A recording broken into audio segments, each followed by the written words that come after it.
मुठभेड़ में आजमगढ़ का अपराधी गिरफ्तार, असलहा बरामद। दीपावली व अन्य त्योहारों को लेकर प्रशासन अलर्ट। जिला प्रशासन ने अतिक्रमण करने वाले लोगों को किया सचेत। सुहेलदेव भारतीय समाज पार्टी के अध्यक्ष ओम प्रकाश की उछल कूद के बाद अब सावधान यात्रा।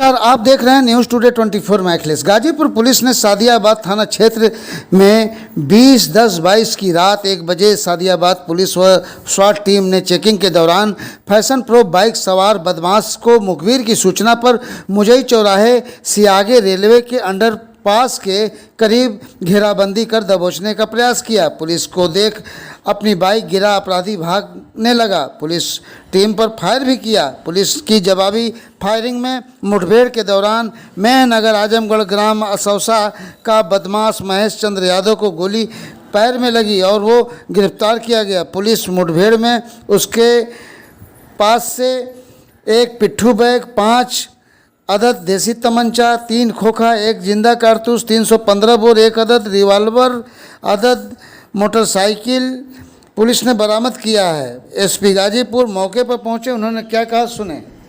सर थाना सदात क्षेत्र में सर अभी एक मुठभेड़ हुई है सर, क्या है सर पूरा मामला? आज रात्रि के चेकिंग का अभियान जो है वो चलाया गया था। चेकिंग के आदेश मेरे द्वारा दिए गए थे। एक व्यक्ति जिसका नाम महेश चंद्र यादव है, उसके पास से कुछ तमंचे उसके पास मिल सकते ऐसी सूचना पुलिस को जो है वो प्राप्त न हुई थी। ये व्यक्ति आजमगढ़ का रहने वाला है।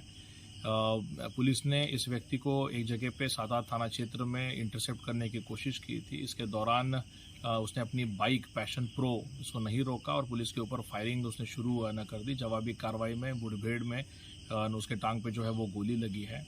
उसके पास से 5 तमंचे जो है वो बरामद हुए हैं। कुछ जिंदा कारतूस, कुछ खोखा कारतूस उसमें बरामद न हुए हैं और इसको नज़दीकी पीएचसी केंद्र में प्राथमिक उपचार हेतु भेजा गया है। त्योहारों के दौरान जनपद की सुरक्षा व्यवस्था सुचारू ढंग से सुरक्षित रहे को लेकर पुलिस अधीक्षक रोहन पी बोत्रे ने पुलिस बल के साथ महिला तथा बालिकाओं की सुरक्षा को देखते हुए समस्त क्षेत्राधिकारी, प्रभारी निरीक्षकों, थानाध्यक्षों, चौकी प्रभारियों संग पैदल गश्त किया। पैदल गश्त के दौरान संदिग्ध व्यक्तियों को तथा चौराहों पर बाजार में व भीड़ भाड़ वाले इलाके की गहनता से भी चेकिंग की गई और लोगों को आश्वस्त कराया गया कि जिले की पुलिस शांति, सौहार्द एवं कानून व्यवस्था बनाए रखने के लिए कटिबद्ध है। लोग खुशी खुशी त्यौहार मनाएं। पुलिस की अराजक तत्वों पर पैनी निगाह रहेगी। पैदल गश्त के दौरान आम जन से पुलिस अधीक्षक ने वार्ता कर सुरक्षा का भी एहसास कराया। इसी तरह पिछले दिनों शासन के निर्देश पर शहरी क्षेत्र में जहां अवैध अतिक्रमण था को लेकर पूर्व के जिलाधिकारी मंगला प्रसाद सिंह व पूर्व के एसपी रहे रामबदन सिंह ने अवैध अतिक्रमण को हटवाया था, लेकिन लोगों ने पुनः अवैध अतिक्रमण कर लिया है और रास्ते सकरे हो गए हैं। उस वक्त अभियान के दौरान सड़क पर जाम की स्थिति नहीं लगती थी और अब आवारा पशु भी घूम रहे हैं। अब फिर अतिक्रमण दुकानदारों द्वारा सरकारी नाली के आगे तक कर लिया गया है, लेकिन त्यौहार दीपावली, डाला छठ के भीड़ को भाड़ को देखते हुए गाजीपुर की उप जिलाधिकारी प्रतिभा मिश्रा, सीओ सिटी गौरव कुमार व पुलिस बल के द्वारा एक बार पुनः अतिक्रमण को हटाया जा रहा है। और अतिक्रमण को लेकर सदर एसडीएम प्रतिभा मिश्रा ने क्या कहा, ये सुनाते हैं। दिवाली और छठ पर्व नज़दीक है, जिसके तहत बाज़ारों में काफ़ी भीड़ बढ़ गई थी, तो लगातार जाम की समस्या सामने आ रही थी। इसके तहत ही पुलिस और प्रशासन के द्वारा आज चेतावनी दी गई है इन लोगों को कि अतिक्रमण अपना हटा लें ताकि जाम की समस्या ना होने पाए। कल यहाँ पर इनको चेतावनी दी गई कि स्वयं अपना अतिक्रमण हटा लें। कल हम लोग जेसीबी के द्वारा इनका जो भी अतिक्रमण है वो हटा देंगे। इसलिए हम लोग बार बार एंटी इंक्रोचमेंट ड्राइव चला के इन लोगों को बार बार चेतावनी दे रहे हैं। और इस बार इनको चेतावनी दी गई कि अगर दोबारा से इन्होंने अतिक्रमण किया तो इनके ऊपर कठोर कार्यवाही की जाएगी। ये अभियान मैम कब तक चलेगा? ये अभियान अब चलता रहेगा निरंतर जब तक कि त्यौहार खत्म नहीं हो जाते। अभी आपने संज्ञान में लिया है इस बात को, तो हम उस पर कार्रवाई करेंगे। मैम त्योहारों को देखते हुए अतिक्रमण अभियान तो चल रहे हैं। शहर में जगह जगह आवारा पशु जिससे लोग घायल भी हो रहे हैं, उसके लिए क्या है? आवारा पशुओं के लिए लगातार हमारी ड्राइव चल रही है। हमारे वाहन जो है सुबह निकलते हैं और शाम को भी निकलते हैं और लगातार उस पर प्रयास जारी है। हम जो भी पशु हैं नगर पालिका के द्वारा बात करके गाड़ियों का और मूवमेंट बढ़ा देंगे जिससे उन्हें पकड़ा जाएगा समय से। भाजपा के अध्यक्ष ओम प्रकाश राजभर ने पिछले दिनों समाजवादी पार्टी से गठबंधन कर सुभाषपा की को बड़ी कामयाबी दिलाई, लेकिन राजनीतिक महत्वाकांक्षा के चलते ये यारी ज़्यादा दिनों तक नहीं टिक सकी और भाजपा से निकल सपा में आए और सपा से निकल बसपा में लाइन लगाए, लेकिन बसपा सुप्रीमो ने घास ही नहीं डाला। आप देख रहे हैं भाजपा में फिर जाने की जुगत बनाए हुए थे, लेकिन मेढक की तरह उछल कूद करने के कारण सूबे के मुखिया बाबा की शरण में भी पनाह नहीं मिली।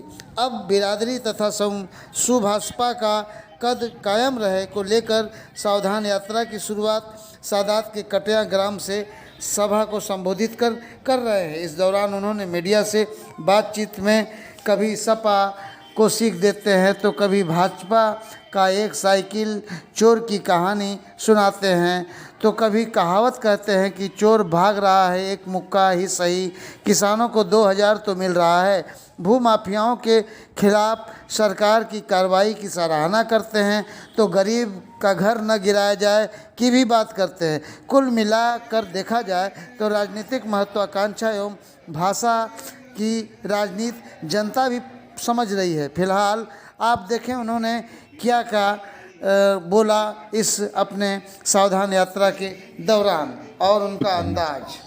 बिहार में एक नेता है जीतन राम मांझी जी। अभी 2 या 3 दिन पहले उन्होंने एक सभा किया और सभा में उन्होंने ये कहा कि नीतीश कुमार को हम पीएम कहते हैं, आप लोग भी पीएम का संबोधन करें। अब वो उनका विचार है, जब तक शपथ न ले ले कोई तो हम लोग तो नहीं कह सकते। आपके गाजीपुर जनपद के एक विधायक है समाजवादी पार्टी के जय किशन साहू, उन्होंने 17 तारीख को एक कार्यक्रम में ये कहा कि पाकिस्तान हमारा छोटा भाई है और पाकिस्तान के नाम पर विपक्ष के लोग हमें बरगलाते हैं। वो तो मुसलमानों को खुद बरगलाते हैं। 4 बार सरकार रही, जुल्हा दुनिया साईं दर्जी फकीर कितना हिस्सा दिया उनको 4 बार के सरकार में। खाली बता दीजिए कि छोटा भाई है पाकिस्तान, तो मुसलमान को कितना हिस्सा दिया जब सरकार थी आपकी, तो दूसरे को छोड़ दीजिए, तब उसके बाद समझ में आएगा। ऐसे में ये जो पाकिस्तान का प्रेम है, क्या लगता है किस तरह की राजनीति? देखिए ऐसा है ना कि बिना भाजपा का नाम लिए न बसपा न सपा न कांग्रेस जिंदा नहीं रह सकते। तो कुछ लोगों की राजनीति पाकिस्तान और भारत से भिड़ी जुटी हुई है, किसी का हिंदू मुसलमान से जुड़ा है और किसी का जातिवाद में जुटा है। अलग अलग सबकी सोच है, अलग अलग सबकी लड़ाई है। ऐसे में अगर बात करें किसानों की, किसानों के भी पिछले दिनों जो किसान सम्मान निधि मिलता था उसमें बहुत सारे किसानों का सर्वे किया गया, बहुत सारे किसानों को उसमें से नाम काट भी दिया गया। अब फिर सम्मान निधि की राशि किसानों को भेजी जा रही है, क्या लगता है इस राशि से किसानों का कितना भला हो पाएगा? देखिए कहावत है कि चोर भागल जात बा इक्का मुक्का सही। कम से कम जहाँ कुछ नहीं मिला था किसान के हुआ 2000 उनके बदे बहुत बा। अभी आपने मंच से बुलडोजर नीति और गरीबों के मकान गिराने के मामले पर भी बोल रहे थे, क्या था वो? देखिए भू माफिया सरकार की मंशा है कि जो भू माफिया हैं उनके खिलाफ कार्रवाई हो, स्वागत है, लेकिन भू माफिया की आड़ में जो गरीब कमजोर भूमिहीन लोग हैं जो दशकों से बसे हैं जीएस बंजर आबादी पर, गांव में रंजिश बस उनके मकान गिराए जा रहे हैं, भूमिहीन लोग हैं। अभी आपके यहीं मर्दा में एक प्रजापति की बात करें तो 5-6 लोग उसमें भूमिहीन बेचारे हैं, मकान गिराने के लिए आदेश हो गया और आदेश होते ही जिन्होंने आदेश दिया था गिरवाने के लिए और वही खुद नींव डालने लगे। जब हमको खबर लगी तो हमके भैया कहाँ ऐसा आदेश का पालन आप भी करो, तब जाके काम रुका। तो ये तो रंजिश बस गरीबों के मकान गिराए जा रहे हैं, इसको लेकर के मैं जनता को जागृत कर रहा हूँ। पिछले दिनों जो है राजभर समाज को भी अनुसूचित जाति में और अन्य गोड़ समाज को भी बात की गई है, क्या लगता है कितनी उम्मीद है आप लोगों को? देखिए पूरा देश उम्मीदें पर डटल है और हम लोग भी उम्मीदें पे डटे हैं। टीम न्यूज़ टुडे 24 बने रहे ऐसी ताज़ा तरीन खबरों के लिए। नमस्कार।